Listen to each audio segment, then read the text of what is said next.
नमस्कार दोस्तों, हम किरण कुमार। आज हम आपके लिए हिंदी साहित्य से संबंधित कुछ वस्तुनिष्ठ प्रश्न लेकर आए हैं जो हमने रोजगार निर्माण के संस्करण से लिए हैं। तो हम वीडियो शुरू करते हैं। कबीर के गुरु का नाम क्या था? आपके सामने विकल्प दिए हैं। ए रैदास, बी रामानुजाचार्य, सी संत प्रेमानंद, डी रामानंद। तो इस प्रश्न का सही उत्तर है रामानंद। रामानंद कबीर के गुरु थे।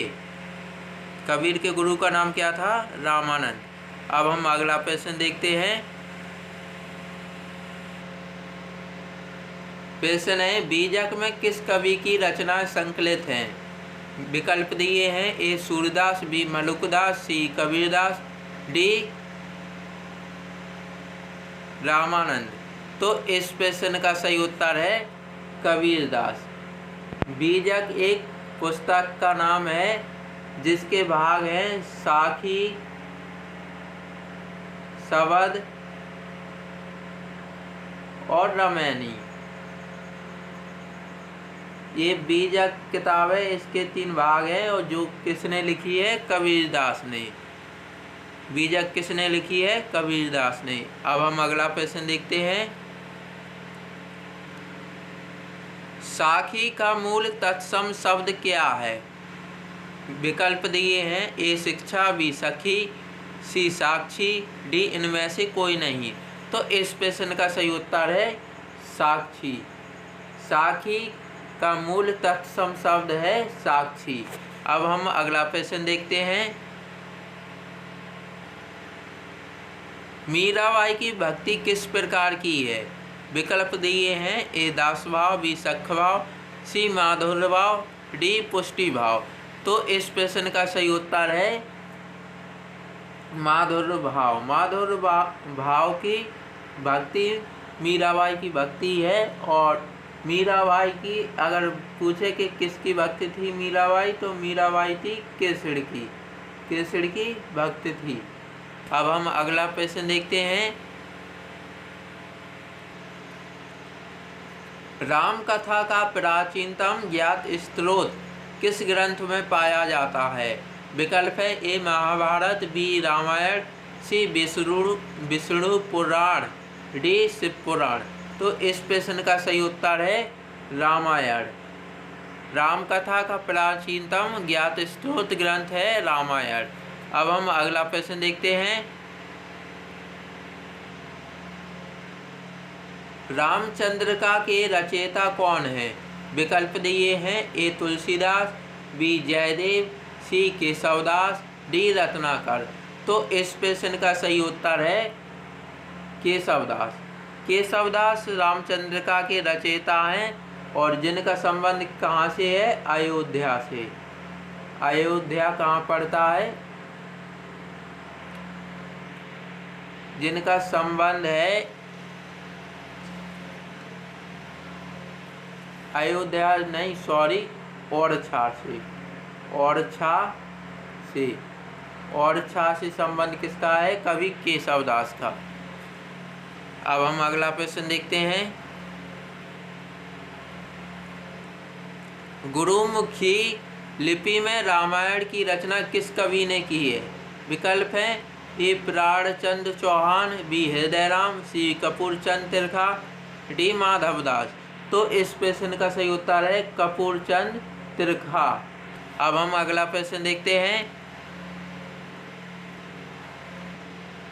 जानकी मंगल किस भाषा में रचित काव्य ग्रंथ है? विकल्प है। ए अवधी, बी ब्रजभाषा, सी बुंदेली, डी खड़ी बोली। तो इस प्रश्न का सही उत्तर है अवधी। अवधी भाषा में जानकी मंगल लिखा गया है। अवधी भाषा या अवधी बोली जो कहाँ की है? अयोध्या की। और जानकी मंगल किसकी रचना है? गोस्वामी तुलसीदास की। अब हम अगला प्रश्न देखते हैं। रीतिकाल को आचार्य विश्वनाथ प्रसाद मिश्र ने क्या नाम दिया? ए अलंकृत काल, बी रीतिबद्ध काल, सी मध्यकाल, डी श्रृंगार काल। तो इस प्रश्न का सही उत्तर है श्रृंगार काल। रीति काल को आचार्य विश्वनाथ ने क्या कहा है? श्रृंगार काल। अब हम अगला प्रश्न देखते हैं। जन्म ग्वालियर जानी में मथुरा बसी ससुराल, यह पंक्ति किस कवि के विषय में है? विकल्प है ए केशवदास, बी बिहारी, सी घनानंद, डी पद्माकर। तो इस प्रश्न का सही उत्तर है बिहारी। कवि बिहारी का जन्म ग्वालियर में हुआ था और मथुरा बसी ससुराल, मथुरा में इनकी क्या ससुराल थी। अब हम अगला प्रश्न देखते हैं।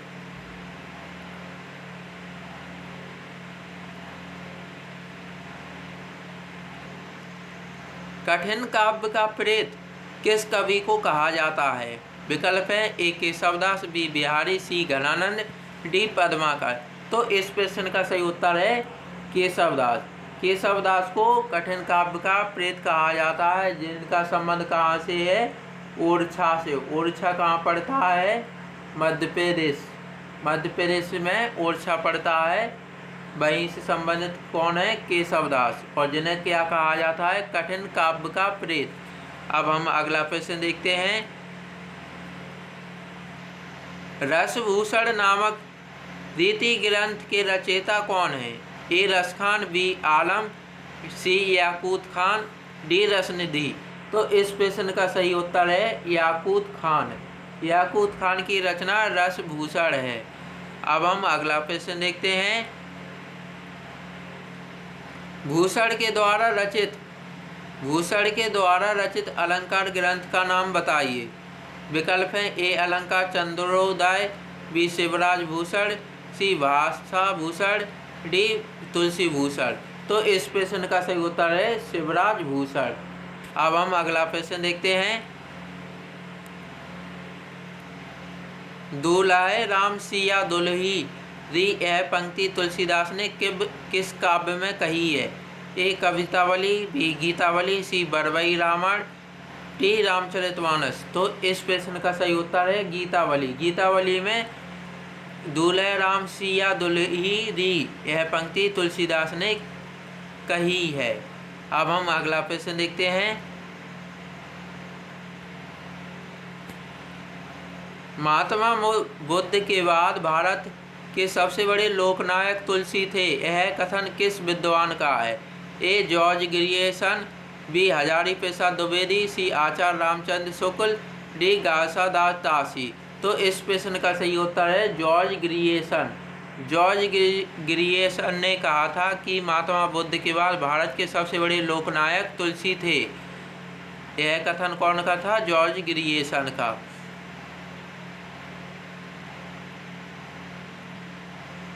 तो दोस्तों, आपको ये वीडियो कैसा लगा हमें कमेंट बॉक्स में ज़रूर बताना। अगर आपको ये वीडियो अच्छा लगा हो तो अपने दोस्तों के साथ शेयर करना, और जो दोस्त इस चैनल पर नए हैं वो हमारे इस चैनल को सब्सक्राइब कर ले, साथ में बेल आइकन को दबा दें, जिससे आपको नोटिफिकेशन समय समय पर मिलते रहें। वीडियो देखने के लिए बहुत बहुत धन्यवाद।